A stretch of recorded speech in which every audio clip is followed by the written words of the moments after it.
دھماکہ میئر نے وینزویلا پر امریکی حملے کی کھلی مذمت کر دی۔ کہ میئر نے وینزویلا پر امریکی حملے کی مذمت کر دی۔ وینزویلا پر حملہ عالمی قوانین کی خلاف ورزی ہے۔ یک طرفہ طور پر کسی خود مختار ملک پر حملہ جنگی اقدام ہے۔ زہران ممدانی کا دفتر سنبھالنے کے پہلے ہی روز بڑا فیصلہ۔ زہران ممدانی نے دفتر میں پہلے ہی روز سابق میئر کے تمام فیصلے منسوخ کر دیے۔ زہران ممدانی نے پہلے دن ہی سابق میئر کے فیصلے منسوخ کر دیے۔ اسرائیل شدید برہم۔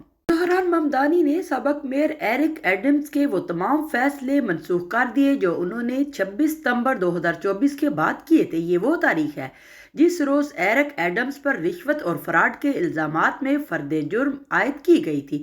زہران ممدانی کی جانب سے منسوخ کیے جانے والے فیصلوں میں نیو یارک شہر کے لیے یہود دشمنی کی وہ وضاحت منسوخ کرنا بھی شامل ہے جو ہولوکاسٹ یادگار اتحاد نے منظور کی تھی۔